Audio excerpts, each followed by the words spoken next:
what do you think as a minister or support Imam. Imam, or support some political perspective too? You have some political perspective too. What do you think about this cartoon things published in the French and Denmark? I mean, I was asking to. Yeah, so I'm quite familiar with it. Site. There was something wrong going on, like in Syria and in. Oh, and in parts of Europe. Parts of the. Yes, there's riots across much of the world. I mean, not all over the world, but there are parts of the world that people are rioting and burning the Dutch embassy in Syria. And in Islamic culture, in some of these countries, there's the presumption that the government controls the media, largely. In our country and in much of Europe, they don't. And so I can understand from their perspective, if the government allows it into the media, they assume that the government of that country agrees with the cartoon, when in fact the governments don't. I think that there's some confusion about what freedom of the press is about. It was disrespectful. It was inflammatory. It's unfortunate that the reaction was violent, and yet the violence expresses a degree of outrage, and the world media loves nothing more than conflict and violence because it sells newspapers. It creates compassion, excitement, distress, and people are drawn to it and revolted by it simultaneously. It sells news. And so the news media of the world blows it up as big as the whole world. Unfortunately or fortunately, I find it exciting to watch the increasing engagement between the East and West. The Islamic world is saying, don't treat our religion disrespectfully, and the West is saying, well, what about freedom of the press? There are very different worldviews. And the conflict created because of that is the ongoing conversation between the two parts of the world that are engaging in a way in which we've never had in thousands of years. Do you think that freedom is doing whatever you want, or? No, that's not freedom. That's license. And the abuse of freedom makes freedom more vulnerable. And so the cartoons are an abuse of freedom.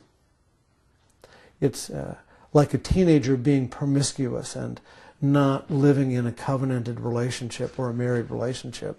It's disrespectful of love. In the same way, a cartoonist making fun of a religion is hateful.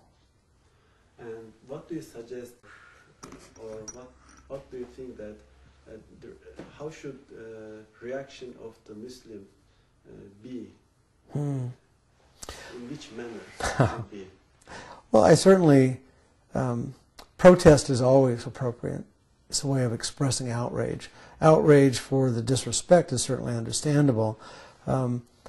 The West has much more of a acquired taste for cynicism, sarcasm, satire, even nihilism than it is any part of Islamic culture. And so it's almost artsy to be that way in our world at this time, but there's a spiritual bankruptcy to it, and I understand the outrage of the Islamic community. The Institute of Interfaith Dialogue has been founded to promote dialogue and cooperation among cultures and beliefs through direct first-hand experience. Yes. Do you think it is reaching its goal? It's working with me.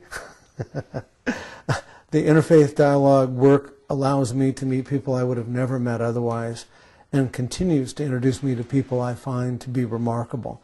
And so it's changing my life, and I reflect that in the people I then talk to and influence. And so it's making peace is not about peace in the entire world all at one moment. It's about peace between people in any given moment. And what I know is it's working. And so I delight in the work and encourage your continuation of the work. advice to improve these goals?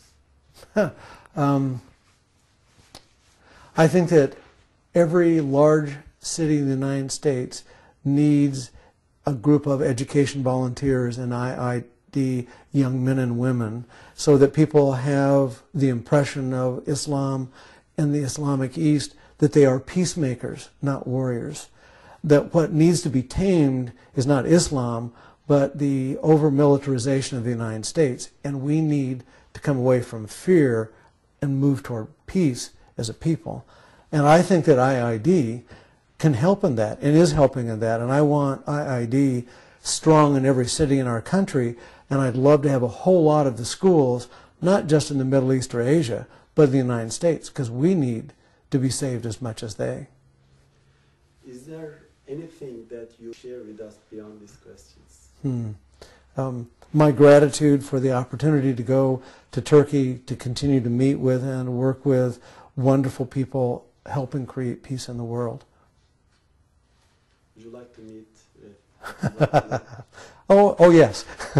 I would love to meet Fethullah Gulen. I hope the opportunity arrives soon enough that his health is intact while I still have the chance to meet him. If you gave him the world or to the people in the United States or Turkey, what would you say? Too many people believe there's nothing that we can do to make our world a better place and have become cynical and despair at the number of things that are going wrong in the world. To give into that despair is to allow its fulfillment. Choose peace, choose hope, choose to center in love and allow that to make a difference in your life, which will make a difference in the world. Thank you very much.